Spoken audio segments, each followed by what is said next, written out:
Hello. Welcome to my channel. This is lesson 3 for the mobile drawing app Ibis Paint. In this video I will show you some tricks I often use to make my drawing look more finished. After watching the tutorial, you will be able to understand the procedure of making a basic coloring picture like this, and turn it into this. I have a basic coloring image drawn here. Character is Tornado from the series One Punch Man. Let's have a look at the layers first. Very straightforward. Line art on the top. Base color for the clothes, skin, rocks, and hair are renamed. And they all have one shading layer clipped on them. If you watched my lesson 2 guide, you should have no problem understanding, or getting to this point. Tip number 1. Using blur tool to soften the shading. The first tip I want to talk about is the blur tool. You can access it from the toolbar. You can change it with a different brush if you like. They all work similar, so I stick with dip pen hard and airbrush most of the time. Select a shading layer, not the base color layer. Adjust the brush size, and start rubbing on the edge. It will blur out the edge of your shading and make it look more soft. This works great when you don't want the shadow to look too harsh, especially on skins and body parts. But don't soften everything, as it will make the coloring look mushy. Try to have a balance and only soften the necessary part. This is how it looks before and after I soften the skins. Not a lot of difference when zoomed out, but it will add up. And here is how it looks when I do it on the other layers as well. Just remember, you blur it on the shading layer, not the base color layer. Tip number 1.5, optional. Watercolor edge effect.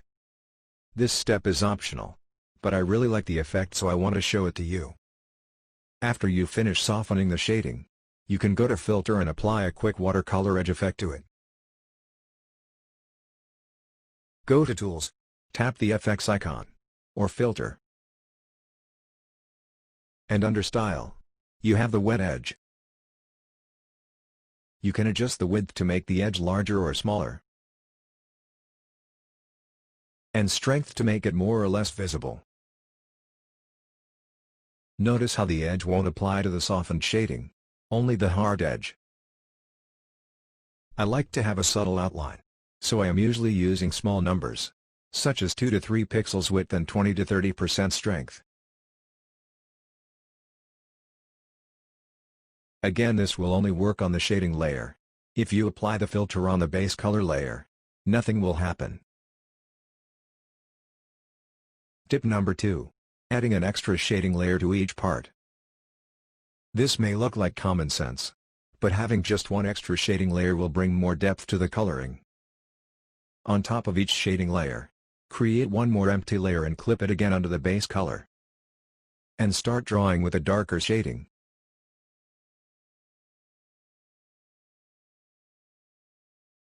I am mainly drawing on top of the first shading layer, and emphasizing the parts that need more tone variety.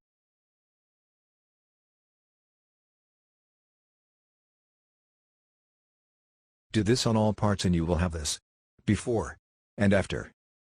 I added some highlights on the hair as well. Tip number 3. Creating rim light, or directional light. This is a fairly easy way to make your lighting more interesting, by putting the whole character into shadow, and putting on light on her. First, we want to go to the Layer panel, and add Layer from Canvas. This will create a new layer with what is shown on the canvas, so we don't need to merge all coloring layer one by one. And in case something goes wrong, we can always easily delete it and start over. After creating the layer, duplicate it again so we have 2. We are going to make the upper one a shadow layer by locking its alpha, and painting it a dark gray color. Then, we will change the layer blending mode to multiply. This will put the whole character into shadow. Adjust the opacity in case the shadow is too dark. Now we need another new layer for the lighting. Select a color for the lighting. I will use a light orange tone here. It will give my coloring a warm atmosphere. Don't forget to change the layer blending mode. I find add blending mode works the best for this purpose.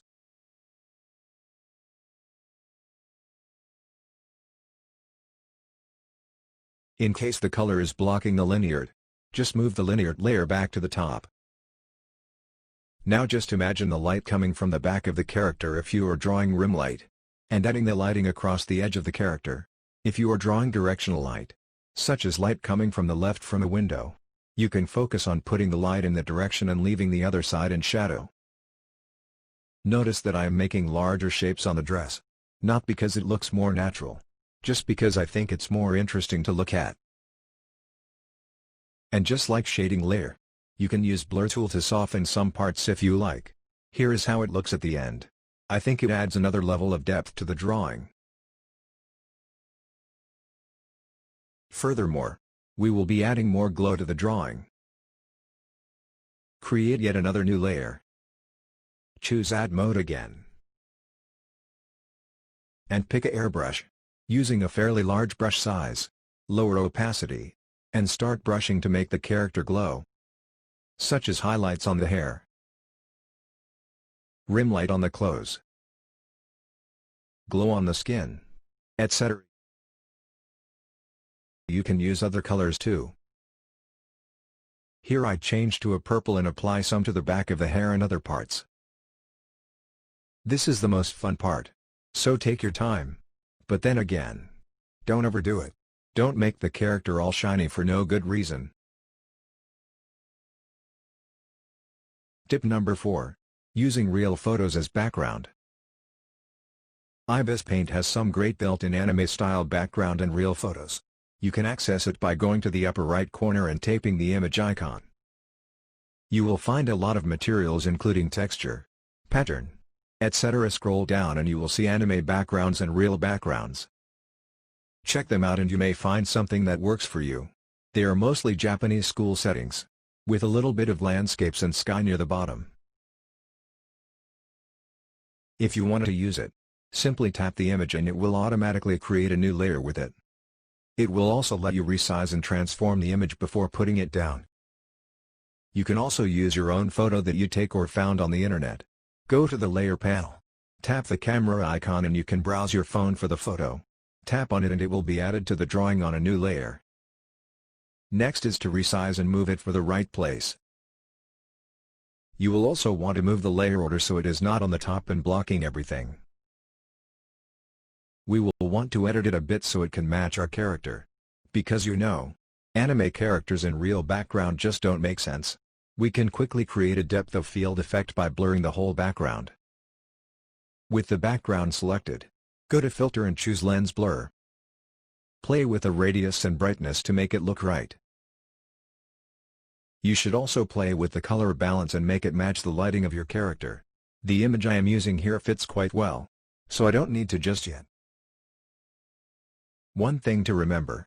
This depth of field background effect only works well on drawing with half-bodied character, or composition like my drawing here where the character is not standing on the ground. If you blur out the whole background on a full-body character standing on the ground, it is not going to look right. Last thing we want to do is to add a slight rim of glow to the character, so it can stand out a little bit from the background. Select the character layer, go to the filter, under Style, add Glow, Outer, pick a color. White works good most of the time. Adjust its opacity, and play with the radius. Since I am drawing Tornado here and she's a psychic user, I will make the glow green and a larger radius, to make her really glow. For final touch, add a new layer on the top. Fill it with a light color and change the blend mode to soft light. I am using a yellow tone here to create a warm atmosphere. Lower the opacity to your liking. After this, create a layer from canvas, and give it a last color enhance with contrast. This will unify the character with the background even more so they don't look like they are in a different space.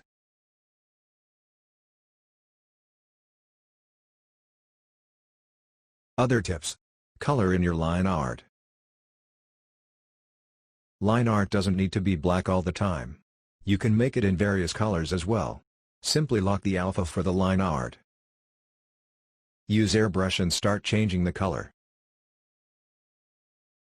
For example, you can use a tan color for the lines around the skin, or a darker green color for the hair. Final tip. Use blur tool to make out a focus effect. Depth of field doesn't just apply to the background. You can blur out some of the backside of the character as well. For my example, I can blur some of her dress that is floating on the back. And some rocks too.